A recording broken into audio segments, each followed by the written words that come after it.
Good morning, students. Today we are going to start the first chapter from biology, and that is the fifth chapter in the NCERT textbook, that is the fundamental unit of life, or in other words you can say that which is the basic unit of life, that is the basic unit of life.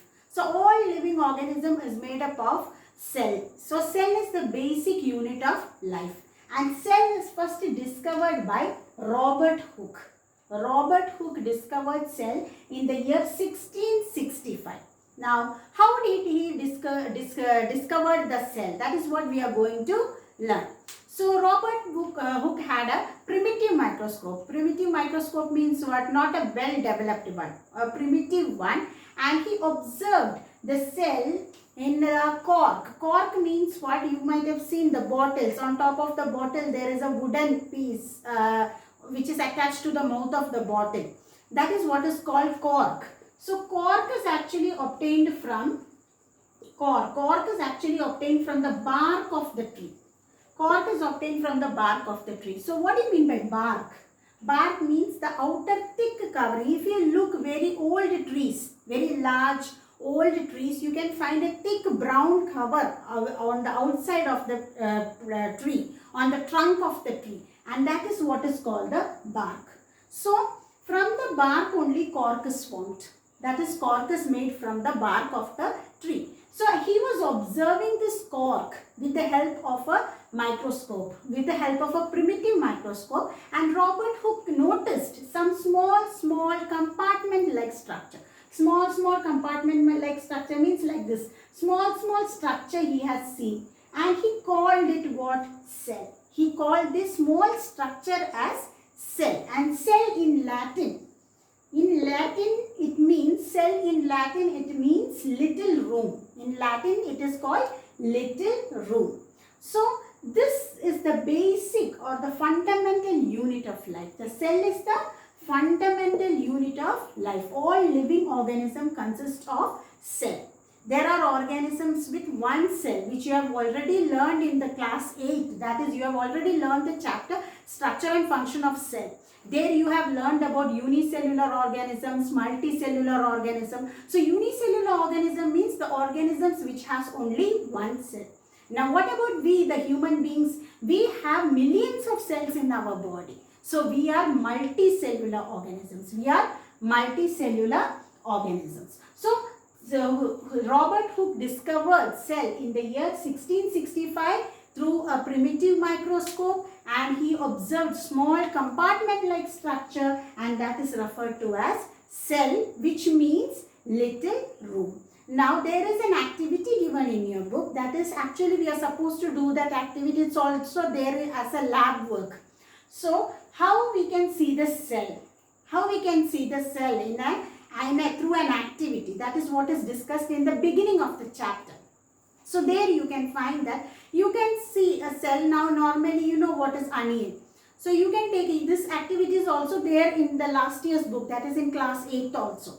You have already learned. So you have to take an onion and you have to take the peel of onion. Cut it and take the peel.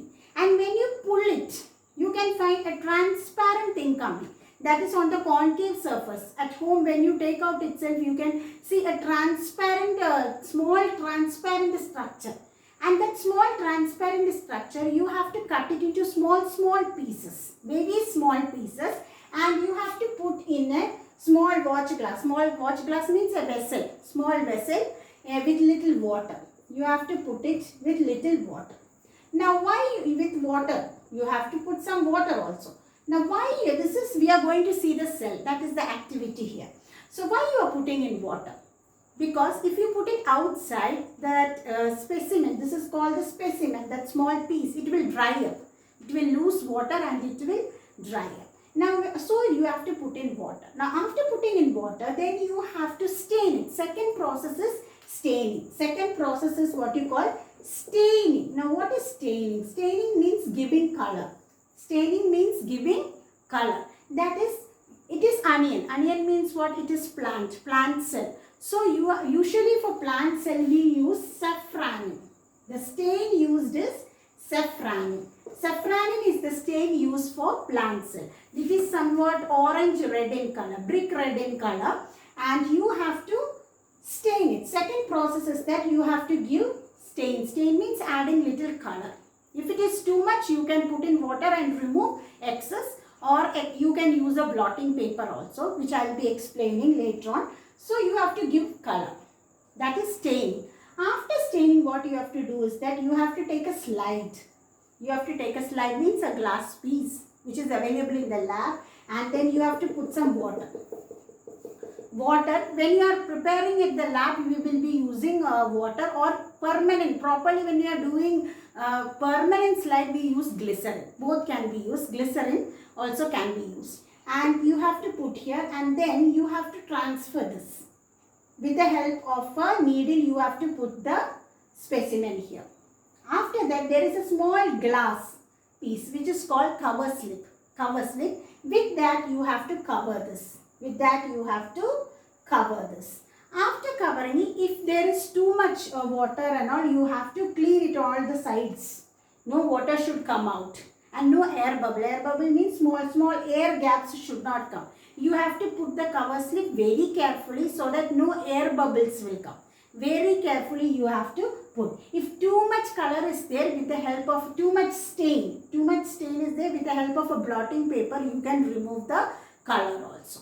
Now after this, you have to place it on the microscope. A picture of the microscope is given in your book, and the details of the microscope I will be discussing in the next class. Now when you keep on the microscope the slide on the stage of the microscope, you can find structures like this, small structures like this. It will be having double layer. It will be having double layer, and a small dot will be there, which is the nucleus of the cell. Like this structure you will see, and this is each individual structure is what you call the cell. That is what is called the cell. So you have to read the first paragraph as well as the activity, because these portions you have already learned in class 8. That is structure and function of cell. You have already learned this topic. So I want you all to read, or all of you should read the first paragraph as well as the activity. First activity given on the first page of this chapter, and the microscope portion we will be discussing in the next class. Until then, take care. Thank you.